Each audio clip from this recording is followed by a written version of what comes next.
A person who would kill your love when that love was all you had was not a good person, according to Jacob Morrissey. Even worse, if that person was your wife, the person who was supposed to love you more than anyone else, the person who knew you better than anyone else, the person who saw you at your most vulnerable moments, the man who found his way into your heart, into your bones, into your blood, into your soul. Three abono, how much all-consuming love and cancer have in common. Jacob concluded that some kinds of love, like cancer, are benign. Others are malignant. His wife fell into the malignant category, and like cancer, it needed to be cut out and destroyed. And Jacob knew how to do it. It was so perfect that he was sure even she would appreciate the way it was destroyed, and such a great ending. Jacob looked behind the workbench out the window, at the garden outside the window. It was filled with color. The garden of her English cottage, the very one she had spent so much time creating and planting, the one she loved so much, her pride and joy. But she'd abandoned it, too. For her, it would be like coming home. Yes, Jacob decided, it was poetic. Jacob stared at the blank canvas with the brush in his hand for a long time, waiting for it. It was hard to describe. It was an urge, a longing, a tingling in his fingertips, a flutter in his stomach, a longing in his soul, and a need in his gut. It was a clear vision in his mind that guided his hand. Without it, there was no art. Jacob slowly made the 360 turn, looking around the four walls of his studio, each stacked with blank canvases. They leaned casually over him, like regulars sitting with glasses of wine in their hands at a premiere. But unlike the careless collectors, they were pinned with preparatory sketches, each one accusing him, urging him to begin. "What?" he shouted to them. "I'm waiting for it, and so are you. If you want to attack someone, attack it." Jacob frowned and threw the brush. It rolled across the floor, stopping just short of one of the censured canvases. He threw the palette to the floor in anger. It fell face down on the floor with a crash. Still unsettled, he kicked it, enjoying the colorful stain it left on the wooden floor. It was the most creative thing he'd accomplished in months. Then Jacob did what he'd done every day since it left him. He went for a walk. He walked down a long, familiar, tree-lined path. The maples were green with new spring growth. Below them, all the way to the gate in the distance, a river of yellow, white, and green flowers flowed, daffodils. Jacob's feet were in the present, continuing his journey, his mind lagging behind the past. "Hi, please, Jake, let's do it. Daffodils are such happy flowers. It'll make the house perfect." Jake hid a smile. Perfect was Grace's favorite word. "The driveway is so long, it would take thousands." True, but they'll multiply, and every year they'll look better and better. They'll multiply with our happiness. Of course, he said yes. He always said yes to her. Jacob frowned, looking at the abundance of daffodils. She lied. She'd said they were happy flowers, and he wasn't happy. Dinner consisted of a can of cold baked beans, which he ate sitting on the floor of his studio. Dessert was a handful of dried apples that had become tough from age and exposure to the air. Their leathery texture gave Jacob's jaw a good workout. He thought longingly of the tender, juicy roast Grace had prepared. Jacob threw his head back and sniffed, imagining he could smell his favorite meat roasting in the huge double oven, pork with homemade applesauce. "Babe, you've got to cut it out. Dinner's on the table," Grace whispered into his ear. Jacob flinched, turned his head, and looked back. There was no one there, and certainly not Grace. She'd left months ago. Now, Shelby was getting a roast from Grace that was to die for. "Shelby?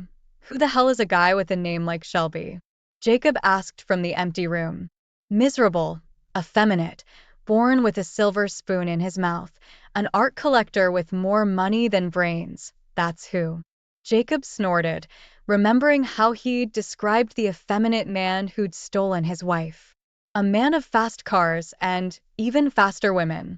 A banal, bored, jaded millionaire. Ironically, she met Shelby at Jake's last solo show. The bastard had even bought one of Jake's canvases to impress her. He must have really wanted to get into her panties, and he'd shelled out $45,000 for the privilege. Jake froze in place. He couldn't believe what his eyes were telling him. No, his mind screamed silently. She was just as her name predicted, grace in motion. All the curves of her body flowed seamlessly into the movements of the man beneath her. Her back arched sensuously, her breasts thrust forward. Her hands rested on his thighs, her head thrown back, her throat exposed. Her hair reached his thighs and swayed back and forth. Jake knew what it felt like. Even in silhouette, Jake knew the truth of what his mind was trying to deny. It was grace, his grace. If he'd been watching an adult movie, he would have found this erotic. But this wasn't a movie. This was his wife, and it was obscene. Jake froze for a long moment, hands pressed to his stomach, witnessing his betrayal, witnessing his death. He tore his gaze away from the horror movie playing out before his eyes and looked at his hands. Jacob raised his hands to eye level. He shook his head. For a moment, he was sure he saw blood. His hand grasped the neck of the half-full bottle willingly. She knew what he needed. Lips obeyed and obediently opened to accept and close around the moist opening. His throat protested, but his stomach welcomed the fiery water. Jacob carefully placed the open bottle on the floor, carefully moving it a short distance away and lay back down. He rolled onto his side, assuming a fetal position. The studio floor was as good a place to sleep as any. The sound of a chainsaw running nearby echoed in Jacob's head. He groaned, both at the sound and at the realization that it was someone calling his cell phone. Why had he chosen that as his ringtone? He wanted to go back to sleep, to a beautiful, meaningless oblivion. And he certainly didn't want to talk to anyone. Not today, not ever. The sound went on, growing. Jacob growled and rolled onto his back, reaching for his work pants. Glancing at the screen, he saw that it was 2 o'clock in the afternoon. What the hell? Where did the day go? Hello. He barked into the receiver. Jesus, Jake. How can you answer the phone like that? I could be a potential buyer, his agent said. Jacob bristled at his scolding tone. My name is Jacob, Bart. What do you need? I'm busy. Yeah, okay, whatever. I hope the fact that you're busy means you're going to tell me you're okay with your show this summer. Jacob sat down, staring at the blank canvases that stared at him warningly from the opposite wall. Yeah, fine. Everything's great, and everything's going according to plan. My best work ever. That's great. Let me know when I can get a photographer over to start cataloging them for the show. Yeah, sure, Jacob passed out. He looked at the bottle and contemplated returning to oblivion. Just as he reached for the bottle, the chainsaw started up again. He looked at the screen, Grace. Mentally, he considered rejecting the call, but his finger pressed the accept button. Old habits were hard to break. Jake, the soft hesitation in her voice only made Jacob angrier. It was a lie, all of it was a lie. He closed his eyes and pinched the bridge of his nose. What do you want, Grace? Yeah, shit. Jacob heard her inhale noisily. Are you okay?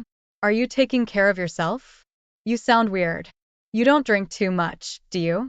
What the hell do you care? Icare, Jacques. Icare. Well, I had this weird feeling that you needed me and that I should call. Jacob wasn't fooled. Her concern was an act. Hi, aren't you just the Mother Teresa of unfaithful wives, caring how the poor schmuck you screwed feels? Jake, you've got to stop verbally attacking me. You need to forget about what happened. We broke up at least a year before I met Shelby. Did we? And you didn't think to tell me about it? It's funny that you were willing to keep living off me and sharing my bed and having sex while we How did you put it so eloquently, broke up? I just didn't know how to tell you. Well, I have to commend you for your original approach to the subject. Catching you fucking that faggot was certainly an unequivocal way of telling me what the status of our relationship was. Jake didn't know why he'd returned to the apartment. Perhaps he hoped the visions of the previous evening had been a bad dream. No such luck. She was kneeling on the bed in their Sydney apartment, face down, ass up. Her hair moved back and forth to the beat. The swaying stopped. She wiggled her ass. What do you want, Grace? What do you want, Grace? Repeated the man's voice more firmly this time. That's what I thought. Better give my slut what she wants. The man growled, slamming his hips against her raised buttocks. Jake, are you still here? Jacob shook his head, clearing his throat. Yeah, bitch, I'm still here. Please stop. Please stop being rude to me. I still care about you. I'm calling because I care. Jacob ignored her plea, knowing it was an act. So how's Shelby? He's not here right now. He's away on business. You better be careful, Grace. Maybe he's on the hunt for some freshly married pussy to seduce. Maybe he's had enough of you. Or is it you? Are you bored? Do you want me to come over and fuck you? Although technically that wouldn't be cheating since we're still married and all. Jake, stop it. I know you're just trying to hurt me. I'm damn right, you bitch. You deserve all those nasty words and more. Jacob was breathing hard like he'd run the whole driveway and back. I know you. I know you still care about me, Jake. Jacob was silent. How about I come over to your place, make you a nice dinner, and we talk about the divorce? Jacob laughed loudly and cynically. What are you going to do, Grace? Poison me so you can have every last dime? Isn't that enough for you, you traitorous bitch? Ripping a man's heart out isn't enough for you? And Grace, I don't love you, I hate you. He heard her sharp sigh, and some tiny stubborn part of his soul wanted to apologize and comfort her, like when their puppy had been run over by a truck because he'd accidentally failed to close the gate, and she'd been heartbroken. But that feeling lasted only a moment, and it ended with the memory of her parting words. So cruel and sarcastic as she dragged the suitcase to the car. Ignorant weakling, I only married you because I knew you'd be famous, loser. I need a man who can actually fuck me, not one who thinks I'm Dresden fucking porcelain fool. I only wanted you to paint my famous portrait. Without another word, he hung up the phone, cutting off the echoes of the past. He shuffled into the dirty kitchen, pushing aside dirty cups and plates to make room on the bench. From the freezer, he pulled a frozen loaf of bread and, with some effort, cut off 2 slices. He stuck them in the toaster, and while he waited for them to cook, he moved to the pantry and found peanut butter. The toaster beeped, and the smell of toasted bread made his stomach rumble again in anticipation. Jacob roughly spread the pasta on the bread. There was no butter. It had run out more than 3 weeks ago. He took a bite and walked back to the door to the pantry with the toast in his hand. It was that moment when old Mother Hubbard's pantry seemed abundant. Jacob frowned irritably. Now he would not be able to avoid a trip into town. Jacob's wreck seemed to chew its way into town and spit it out through his anus. He'd enjoyed its power before. Now he didn't. He didn't enjoy anything at all anymore. Well, anything other than alcohol-induced oblivion. He made one stop after another: post office, hardware store, supermarket. He stocked up on all the necessities. Everyone looked at him with pity. Everyone except the cashier. She was flirting. Jacob ignored them all. No sooner had he climbed into his car after running his last errand than he heard the sound of a chainsaw in his pocket. Lifting his butt off the seat and straightening his legs, Jacob was able to pull his phone out of his pants pocket. He checked the screen. It was Grace. Jacob groaned, put his head down on the steering wheel, and tapped it a few times, deciding whether or not to answer. Finally, he took the call. What do you need, Grace? Hey, Jake, how are you? Fun fucking tastic. Aren't you going to ask how I'm doing? No, I wish you would. I miss you. Jacob shook his head. Did she really think he believed her shit? Did she really think he'd forgotten her cruel taunts? Where's the lover? He had meetings all day today. Damn. Didn't little Gracie get enough attention? Doesn't a lover drop everything he's doing to fulfill your every need? Like that last asshole you got involved with? You know, the one who married you and who gave you everything? It's not fair and it's not true. Jacob remained silent, knowing she wouldn't be able to resist trying to explain and justify herself once again. You weren't there for me the last 2 years. I was there every day, Grace. I worked from home, if you remember. You may have been there physically, but mentally and emotionally you weren't there. Your head was filled with art. There was no room for me there. I was lonely. I needed someone. Now you're the one who's being unfair. About 3 years ago, I finally started getting a decent price for my paintings. Instead of selling a canvas for $25,000, I started getting $25,000 plus. And I didn't hear you complaining when that success allowed us to buy a house. Well, the one you called perfect and an apartment in the city. No, you loved that part of my success. And for someone who is pretty damn lonely, you hit it well. I'm going to finish now, Grace moaned, rocking back and forth on her lover's instrument. God, harder, baby, harder. Keep going, don't stop. Each word was another twist of the knife plunged into Jake's heart. When was the last time she'd been this slutty with him? Jake, are you still here? Did you hear a word I said? No, and what's more, I don't want to. Jacob heard her voice warning him not to hang up as he pulled the phone away from his ear and ended the call. The aroma of the lasagna he'd bought at the supermarket smelled pleasant to Jacob. He checked the time, wishing it would go faster so he could eat a proper lunch for the first time in a long time. 10 minutes before he left, his phone rang and the silence was broken by the sound of a chainsaw. Without looking at the screen, he realized who it was. Was she really going to ruin everything? Hey, Jake, it's me again. Yeah, I figured as much. What do you want now? I want to talk to you, baby. Jacob growled like a cornered animal. Her attempts to manipulate him were enraging him. Don't call me baby. I'm not your damn baby. I'm Jacob, the guy you dumped. You wouldn't be so upset with me, Jake, if you didn't still love me. Grace snapped, her mask slipping. You're just jealous because there's another man in my bed now and you wish it were still you. Outside the train window, the lush inland forests were replaced by an increasingly dense urban suburb. But Jake didn't notice at all. In fact, he avoided looking out the window because instead of the scenery, he saw only images of Grace making love, exactly love with another man. He didn't know why, and the pain of it was almost unbearable. But he felt compelled to do it anyway. He followed Grace's lead. He kept hoping that he would witness her ending her affair, that he would hear her tell her lover that she loved her husband too much to continue. This time she said she was going into town for the weekend.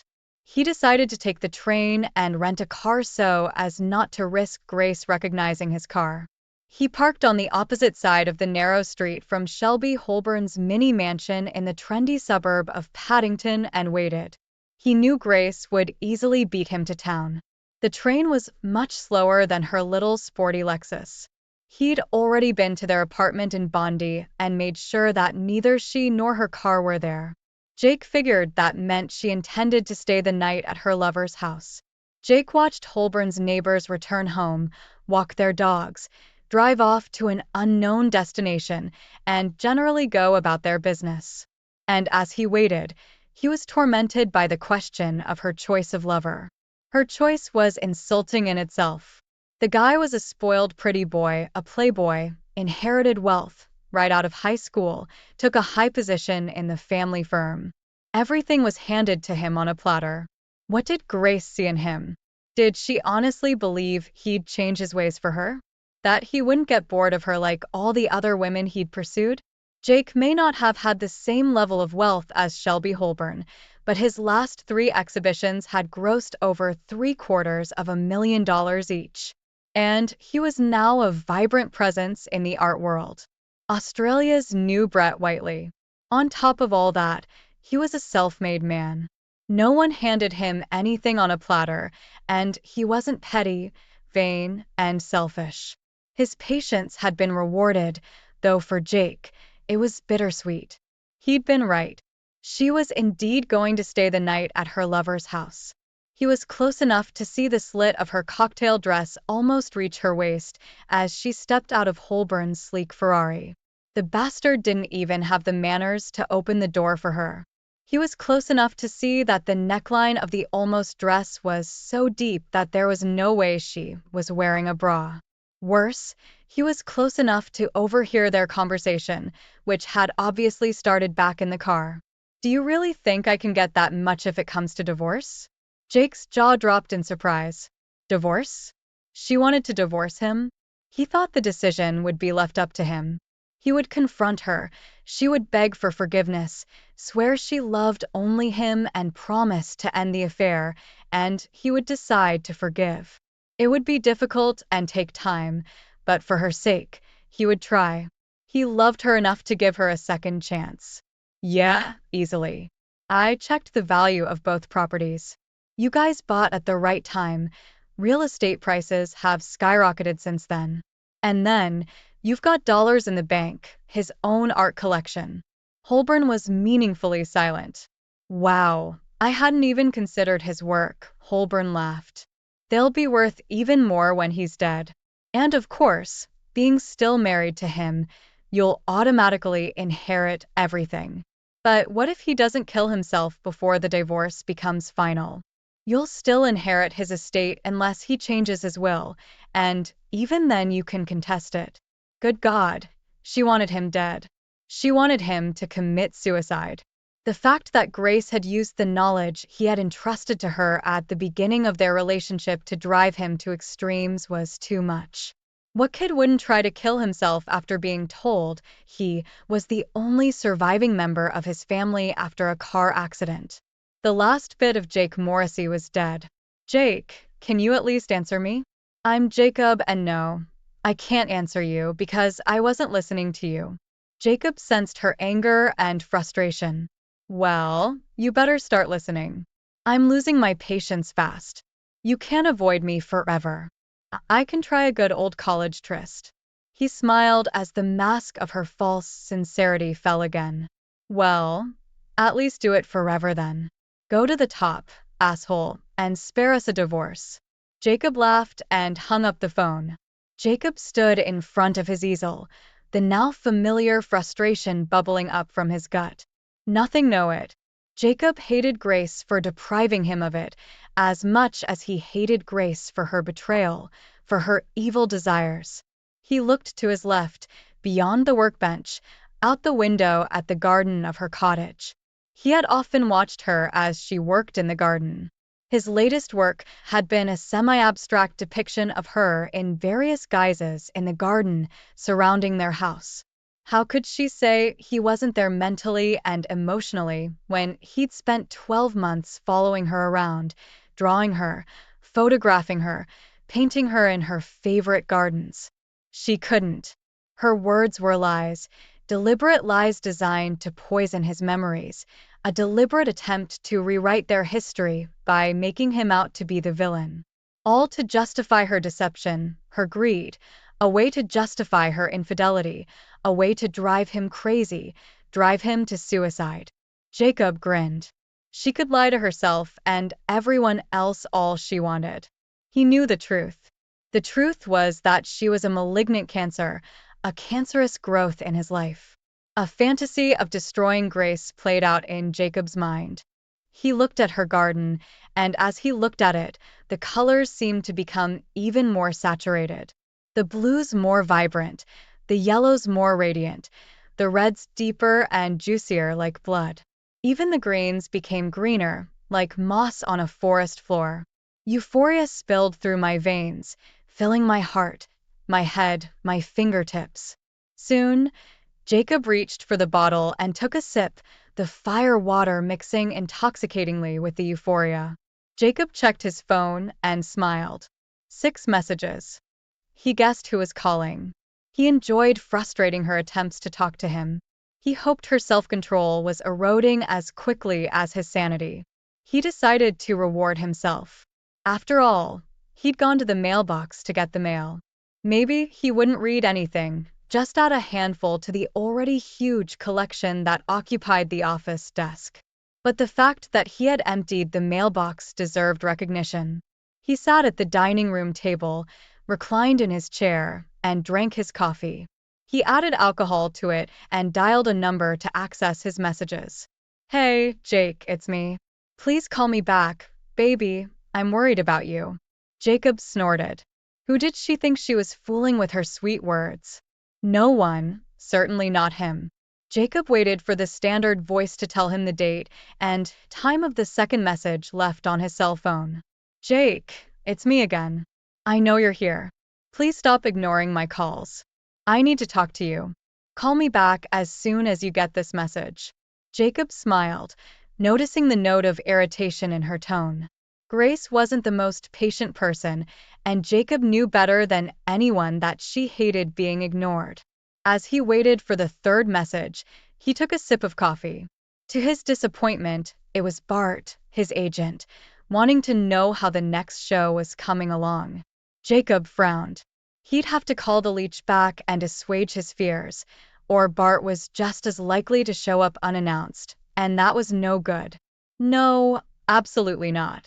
Another sip of coffee, another generic introduction about the time and date of message #4. Jake, you ignorant asshole.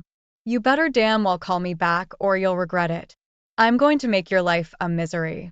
Jacob grinned from ear to ear. Damn, Grace looked upset. Now she was blurting out her messages.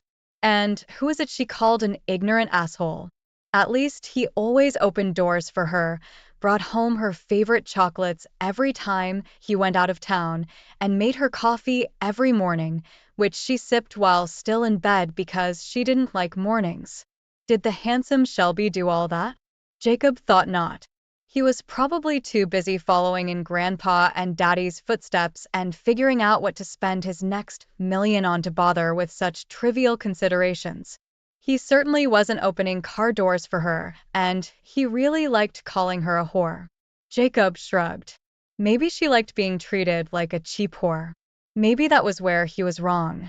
Cherishing her and treating her with love and respect certainly didn't work. Message number 5 was a return to sugary sweetness.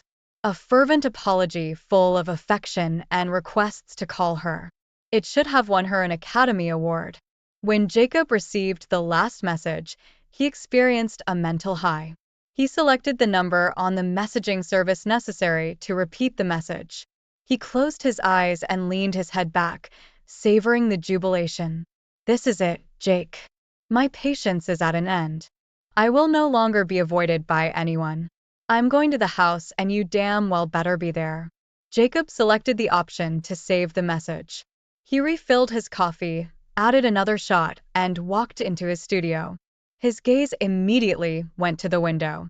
He put the phone to his ear and listened to Grace's last message. He smiled as he looked at her cottage garden. Soon he promised the flowers. Soon she would be home. Jacob heard the car before he saw it. He smiled, jumping out the back door and rounding the side of the house to the side of the cottage where Grace lived. Grabbing a weapon he was sure Grace would appreciate, he found the hidden entrance to the garden. A narrow zigzag path where every turn was cleverly disguised, and cautiously made his way to the grassy center where she had placed a low stone bench. She called it her secret garden, her secret place to think or read or dream. Jacob went there to hide. Behind a wall of shrubbery, Jacob marveled at how cleverly Grace had arranged the garden. A large hill rose slowly in height, and different kinds of flowers were planted in tiers. She had said at the time that it allowed her to grow more varieties, showing them off. The garden looked impenetrable. The top row of gladiolus hid the fact that there was a narrow but deep depression in the center of the mound. If Jacob had wanted to, he could have stood halfway up the side of the hollow and gone unnoticed, and Jacob was 6 feet tall. Instead, he made himself comfortable and waited. He listened for a car approaching.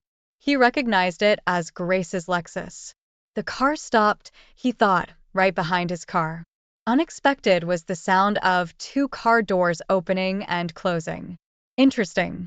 Jacob wanted to take a look to see if it was the handsome Shelby she'd brought with her. If so, he could kill 2 birds with 1 stone. He heard voices, too distant to make out the words, but distinct enough to realize that one was male and the other female. Jacob smiled. He closed his eyes so as not to be peripherally distracted and focused on the sounds which grew louder as they approached. He should be here, Grace said. His car is here. I'll check inside. Maybe you could go around the house and see if he's anywhere outside? Sure, babe. I can't wait to see his face when he sees I'm here with you. Jacob grinned. Handsome Shelby might well see more than he expected before the day was over. Grace giggled. You're so bad, sweetie. You like bad, my little slut? Yes, I do. We are a couple made in heaven. Do you think my confronting and mocking him will be enough to piss him off? Jacob shook his head at Holborn's arrogance. He could only assume that they thought he was in his studio and couldn't hear them. I hope so. I'm so sick of pretending to care. Do you have any idea how hard it is day after day, year after year, to pretend you're a pretty butterfly when you're really an eagle? Jacob's lips curled at Grace's metaphor. She wasn't a majestic eagle. She was a hyena, a scavenger ready to pounce on a corpse. Now who's the bad guy? Grace giggled again, repeating Holborn's words. You like the bad, that's why you love me. You and I are alike. Jacob heard the front door open. The walls muffled her voice, but he could make out that she was calling his name. He imagined her going from room to room, her frustration growing when she didn't find him. Yes, Jakey Poo, Jacob heard Shelby mutter. Come out wherever you are. Shelby's snide, condescending tone didn't bother Jacob. He knew he'd have the last laugh. He listened, hearing the doors open and close, Grace calling his name. Everything was quiet for a moment, and Jacob wondered where she was. Shelby? Jacob had an answer. Jacob realized from the closeness and direction of her voice that she was standing at his workbench, calling to him through the open studio window. Yes, baby, Shelby answered. Judging by his footsteps, he was approaching from the back of the house. Did you find him? No, I haven't checked that shed in the backyard yet. It's a pottery shed. There was a pause, and Jacob imagined Shelby's questioning look. The previous owner had been a professional potter. There are 2 state-of-the-art kilns and an electric potter's wheel. He passed away, and we bought the place from his daughter. I take it he's not in the house. No, and you should see the place. It looks like it was hit by a bomb. I don't think he's done the dishes or changed the linen since I left. There are empty bottles everywhere. The trash can is overflowing and it stinks to high heaven. From the looks of it, he's given up a lot. This might be even easier than we thought. Jacob noticed that Grace was speaking quite calmly. There was no worry in her voice. You'd think she was discussing the weather, not her husband's suicide. Do you think he's already killed himself? I don't know. Maybe, Grace said thoughtfully. He's certainly been talking differently lately, and it's not like him to ignore my calls. Maybe I should check out the pottery barn. Yes, you can, and I dare you to take another look around the house. He's probably hiding in a closet or under a bed or somewhere equally stupid. All right, I'll meet you back here in 5. Jacob's pulse quickened. His ears were ringing. The time was almost up. He took slow, deep breaths to calm himself. Jacob slipped the weapon into the back pocket of his work pants and moved back down the narrow path as quietly as he could, stopping in front of the entrance and crouching. He flinched when the weapon rested against him and shifted his position slightly to relieve the pressure. He counted down the minutes, anticipating the impatience that would overwhelm him. The muscles in his thighs protested the forced immobility, but he ignored the discomfort. He waited until Shelby was half a meter from his hiding place. "Hey, lover boy, you looking for me?" Jacob asked nonchalantly, getting up and walking out of the garden. Shelby turned around, clearly surprised. He reflexively took a step back. "What the hell, where?" Shelby fell silent. He shook his head, squared his shoulders, recovered, and took a step forward. "Well, look at you, Jakey boy. Aren't you a sight to behold? Anyone would think you'd lost your wife." Jacob tilted his head to the side as if perplexed. "Wow, I didn't realize you were not only a clown, but also a corporate custodian. That must look good on your resume." "Careful, Jakey boy, you're forgetting who's in charge. I'll give you a hint, it's not you. I already have your wife, and by the way, isn't she sweet? That's a lot of woman for you. A woman like Grace needs a firm hand, not the love crap you've showered her with." Shelby Holborn grinned evilly. "And Jakey boy, I have to say that after my little trip around your hacienda, I've decided that I really like the idea of a country house." "Yes, I think I'll take it too." Jacob smiled. It was more of a thinning of the lips, a baring of the teeth. He stepped forward, shortening the distance between them, and cupped his hand around the weapon in his back pocket. Holborn raised his hands, clenched them into fists, ready to fight. He was too slow. Jacob had entered Shelby's personal space, making it impossible for Holborn to identify Jacob's weapon without breaking eye contact. And Jacob was sure he wouldn't. Too bad, Jacob thought. I wish I could see the realization of his imminent death in his eyes. "Well, you can't have everything." Jacob stabbed the garden fork, its tines carefully sharpened into the soft flesh of Shelby's belly. And she was soft. The boy should have spent more time doing belly exercises. With one hand, Jacob angled the fork upward, pressing hard, aiming to pierce Shelby Holborn's heart. Apparently, the way to the man's heart was indeed through the stomach. He would have preferred to rip out his heart. It would be more symmetrical that way. But piercings would have to do.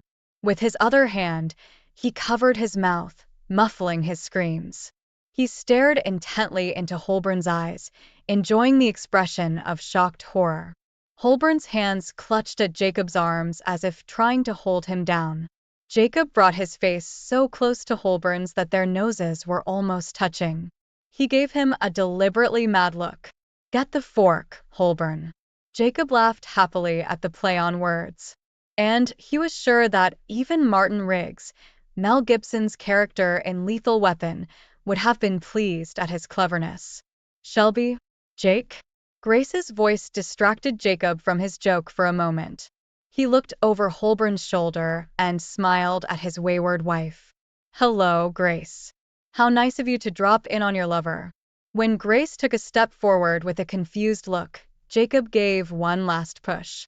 Holborn's last exhale washed over his face. Jacob wrinkled his nose. Ugh, this guy had eaten garlic recently. Jacob felt pressure on his wrist as Holborn's knees buckled. He pulled out a garden fork, and Holborn collapsed at his feet like a puppet with its strings cut. Grace shifted her gaze from her lover to Jacob's hand. "My God, Jake, what have you done?" "I thought it was obvious," Jacob replied, grinning. "I picked up my lover's fork. I wanted to see what all the fuss was about, so I stabbed him." "You're right. It's fun. It's a little dirty, but yeah, it's fun." My God, Grace repeated over and over, backing away from him. Jacob stepped around Holborn's motionless body. Grace took another step back. Jacob took another step forward. The faster Grace retreated, the faster Jacob moved forward. Grace shook her head. Jacob nodded his head. Then she turned and ran. Jacob darted in pursuit.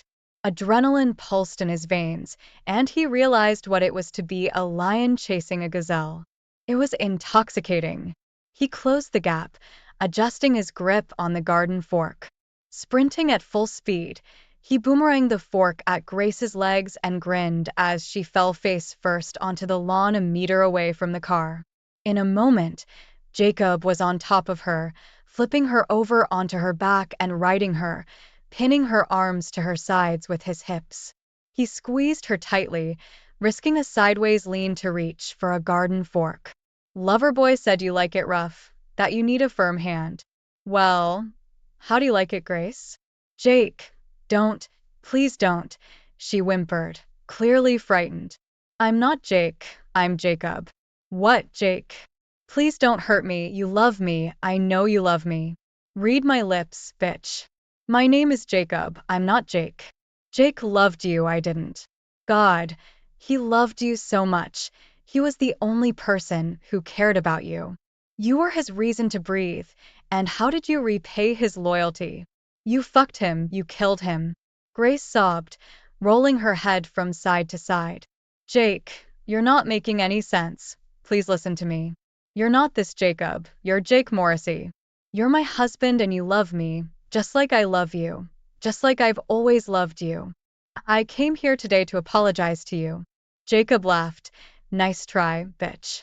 That's why you brought your lover. Was he going to apologize too? Yeah, you loved Jake, of course I did. That's why you spent months trying to throw him off balance. You tried to kill the guy who gave you everything. But even then, you and your lover didn't have the guts to do it on your own. You wanted Jake to do it for you. The guy who gave you the perfect house with the perfect garden. Tried to be the perfect husband and give you the perfect life. And what did you give him? You're Jake, you love me, she sobbed. No, I don't. When Jake looked into your eyes, do you know what he thought he saw? An angel, a sweet and perfect angel. You're Jake, not Jacob. Grace wriggled and twitched, trying to get free. But Jacob sat on her like a rodeo cowboy, and his weight was too much for her to throw off. Do you want to know what I see when I look into your eyes? Grace whimpered, tearfully repeating her earlier words. You're Jake, Jake Morrissey, and Jake is gentle and kind. Jake loves me. You are not Jacob. I see a cancerous tumor. What do we do with malignant tumors? Like a broken record, Grace sobbed. You're Jake, Jake Morrissey, and you love me. We cut them out. That's what we do. With those words, Jacob pierced the cancer's lying eyes. Jacob whistled as he mixed Holborn's ashes with the fertilizer of blood and bones. The daffodils would be thrilled with the upcoming fertilizer, just as the cottage garden had fallen in love with Grace. The thought of Grace in the garden reminded Jacob that he needed to move the sprinkler. Mentally, he ticked off the to-do list. Delete Grace's phone messages, check. Drive the Lexus to Sydney disguised as Grace, check. Sneak into Sydney apartment and leave signed divorce papers, check. Dispose of Grace and Holborn's cell phones along with the disguise, check. Using the second disguise to get on the train, check. Disposing of the second disguise, check. Vacuum the inside of the stoves, check. Wash the inside of stoves with bleach, check. Clean the chimneys of the stoves, check. Make dishes for kiln firing and use in artwork, check. Scatter grass seed around killing areas, fertilize and water, check. Clean the house from top to bottom, check. Shower, shave, and cut hair, check. Show up to town again looking normal and healthy, check. 3 weeks passed before the police approached him with questions about the disappearance of his wife and Shelby Holborn. Jacob couldn't do anything to help them except confirm their affair. A week later, they returned with a search warrant. They even took small samples from the finished canvases to see if Jacob had put blood in the paint. Obviously, they didn't know anything about paints. Blood would eventually spoil and ruin the colors. So despite their best efforts, they found nothing. The case remained open. Bart was thrilled with the paintings for Jacob's next show and said they were his best work. He lyrically commented on Jacob's vibrant color scheme and use of ceramic shards, giving the canvases an almost three-dimensional look. He told Jacob that he would use words like kaleidoscope and quasi-mosaic in the exhibition's flyer. He didn't say it in so many words, but he let Jacob know that his recent notoriety wouldn't hurt his sales. He even predicted that sales at the expo would exceed the $1 million mark. Jacob, on the other hand, was just happy to have it back. And the daffodils really liked. Deborah, are you okay? Do you feel bad? Asked the maid Mary to the hotel manager. It was not customary for her to be familiar with her superiors, but the manager was really scary to look at. Deborah was incredibly pale, her always perfect hair was disheveled, and her eyes were red with tears. It was clear that she was holding on, but Mary's sincere sympathy made her chin quiver, and her eyes filled with tears. Mary wanted to bring water, but the manager stopped her. "Let's go to my office," Deborah whispered with difficulty, holding back her sobs and lowering her head, headed swiftly to her office. Mary followed Deborah, who immediately threw herself on the leather sofa and began to sob. Mary closed the door tightly and sat down next to her, compassionately stroking Deborah on her arm. She did not ask questions, knowing that the woman needed first to cry and then to speak. After a while, Deborah calmed down a little and told Mary about her misfortune. As it turned out, her husband, after 10 years of marriage, cheated on her with a young girl. "Who needs me now? I'm already 35 years old," said Deborah through her sobs. "Oh, I thought you were only a couple of years older than me," gasped Mary, who was only 21. Deborah really did look great and was always proud of it. "Mary, you're certainly pretty, but you need to take care of your figure at your age. Is it good to walk around with such a big belly?" said the manager with a condemning look. "But I'm 5 months pregnant," timidly murmured Mary. When she came to work at the hotel 3 months ago, she had to hide the fact of her pregnancy. She strongly needed this job because her fiancé was recently fired from the taxi company for his rude attitude to the client, and he could not find a job anywhere.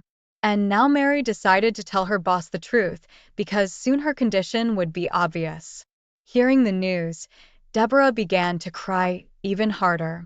It turned out that adultery was not the only reason for separation from her husband. Years ago, she interrupted a pregnancy at her husband's insistence, and when they finally got back on their feet and her husband wanted a son, she was no longer able to give birth to him. After a few minutes, Deborah finally managed to pull herself together, and she asked Mary to return to her work duties. The young woman headed for the door, but suddenly the manager called out to her again. "Mary, didn't you ask me recently to get your boyfriend a job?" "Yes, Paul is a very good driver. You won't regret it." "Right, but he was fired from the cab company for a reason." Deborah looked at Mary questioningly, and she lowered her eyes in a blush. "Okay, let him come in tomorrow.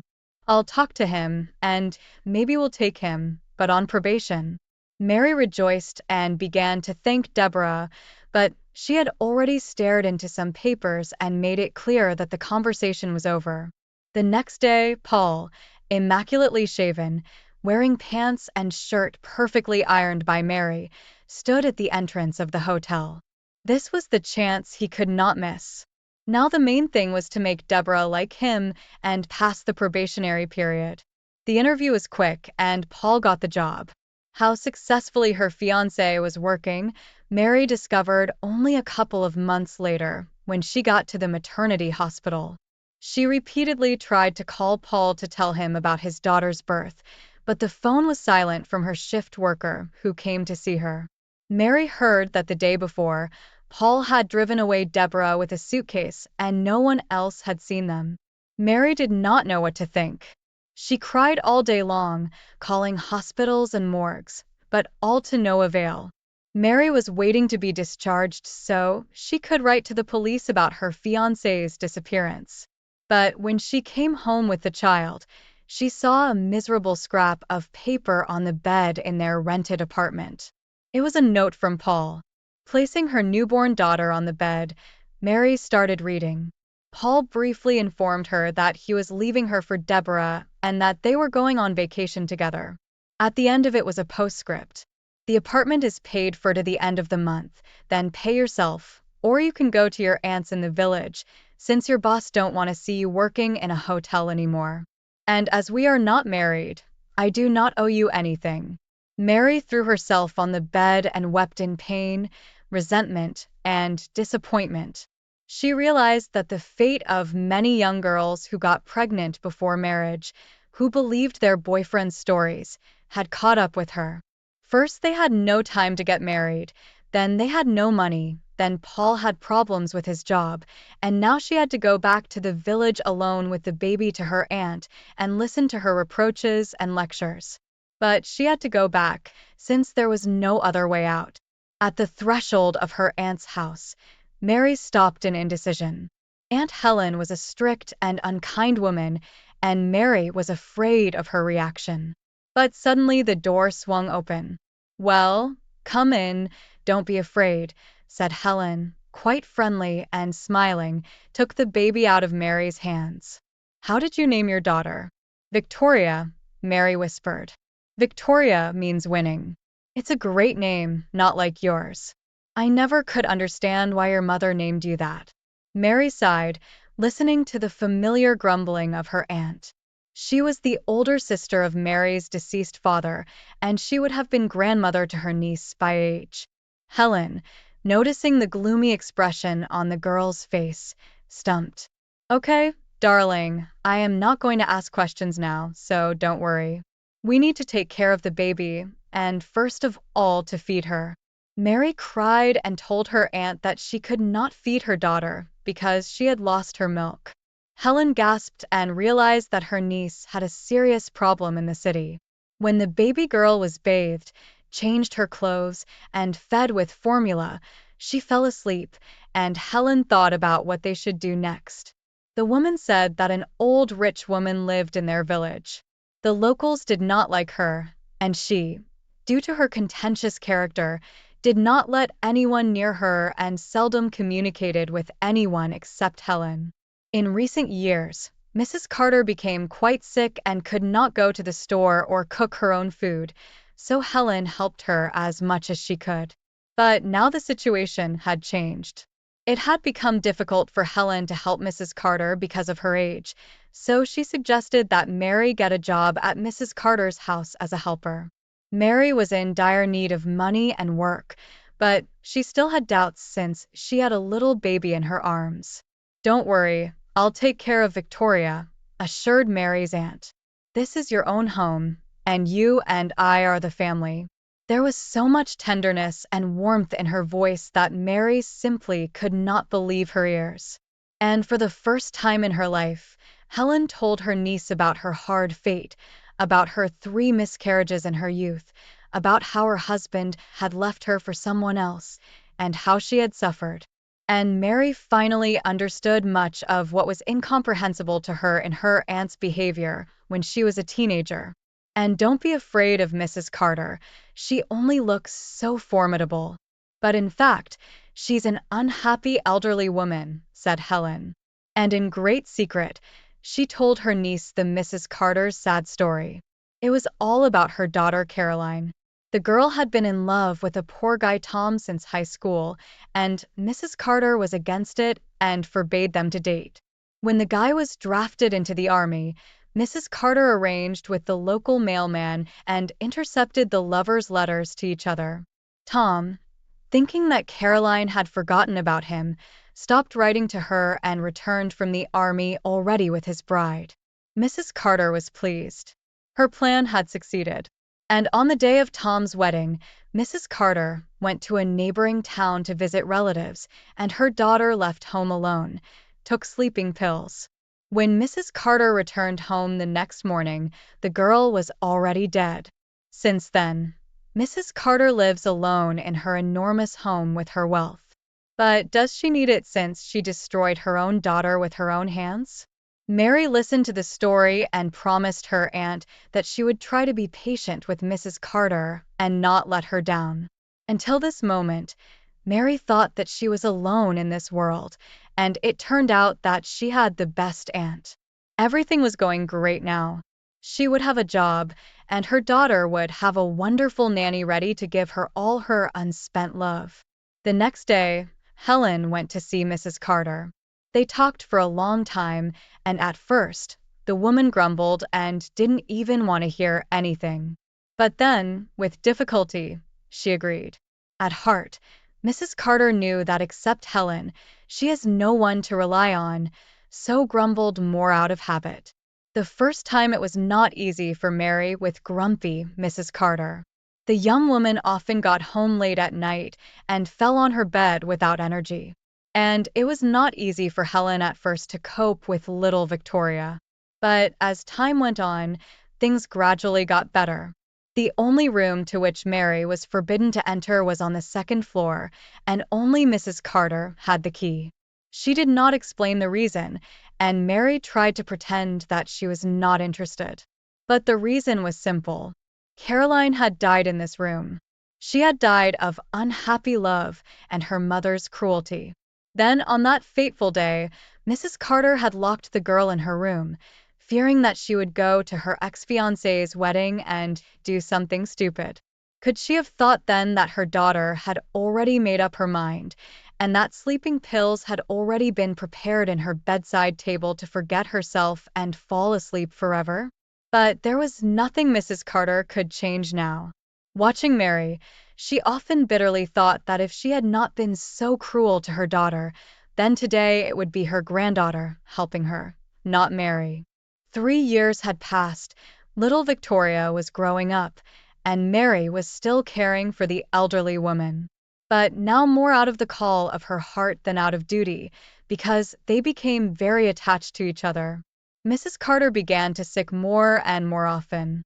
In the evenings, she usually sat near the fireplace, which was burning in any weather, both in winter and in summer. But one day she called Mary to help her up to the second floor. It was the first time in all the years that Mary had been working there. So the girl was very surprised at such a request and readily helped Mrs. Carter. The elderly woman moved slowly, resting on each step. Finally, when she reached the locked door, she leaned against the wall, breathing heavily, and stood like that for a while, swallowing her tears. Then she held out the key to Mary. "Open it and don't ask me anything." Mary nodded and opened the door. Mrs. Carter gestured for her to stay outside and disappeared into the darkness of the room. The girl stood for a long time, listening to the sounds. Concerned, she did call out to the elderly woman. "Go away," came Mrs. Carter's muffled voice. Mary realized that the woman needed to be alone with her bitter memories and quietly went downstairs. But time passed, night fell, and Mary became anxious again. She worried about how Mrs. Carter could sit there for so long in the cold room. And finally she decided to see if she was all right. She went upstairs and called out to her again, but this time there was no answer. Mary thought that Mrs. Carter had fallen asleep, and opening the door, she went into the room. The elderly woman was really asleep in an armchair by the window, clutching her daughter's toy, a fluffy rabbit. On her lap, there was a box with Caroline's belongings. Mary looked closely at the woman again and suddenly felt that for a sleeping person, she clutched the toy too tightly. To her horror, she realized that Mrs. Carter was dead. After the funeral, Helen and Mary were surprised to find out that the woman had made a will a year ago for the only close people to her, her helpers. It was an unexpected gift for Mary and Helen. Apparently, it was Mrs. Carter's way of thanking them for their care and kindness. Another 5 years passed. One day, the hotel receptionist knocked on the door of the hostess's office. "Mary, excuse me, there's a new driver here. Are you interviewing him yourself, or should I take care of this?" "Invite him in. I'll talk to him myself," replied the hotel owner. After a couple of minutes, a man entered the office. Mary looked up and saw Paul in front of her, but he did not immediately recognize his former girlfriend in such an elegant, beautiful woman. He remembered her as a frightened, anxious girl with a huge belly, which he had accompanied to the maternity hospital. Then, breathing a sigh of relief, he went straight to Deborah, with whom he could finally spend a whole night, and he did not think at all about how his fiancée would be giving birth to their daughter in pain and crying with resentment into the pillow when the other women in the hospital would be visited by their husbands. The only problem was that the fairy tale ended quickly for him. Deborah got fed up with him after 6 months, and she quickly found a replacement. And now, this bald, unemployed loser, with no wife and children, stood before Mary and could not believe his eyes. He shifted his gaze to the desk and saw a nice framed picture. There was a handsome man hugging Mary in a white wedding dress, and a beautiful blonde girl of about 7 stood beside her. "Mary, darling, is that really you?" was all Paul could say. "I am not your darling, and I don't have a job for you," said Mary coldly. "Natalia, call security. Tell them to escort this man outside." Mary stood at the window and smiled as she watched a stunned Paul leaving the hotel. She was mentally thanking him for leaving her then, because his betrayal had turned out in such a happy end for her. Narrated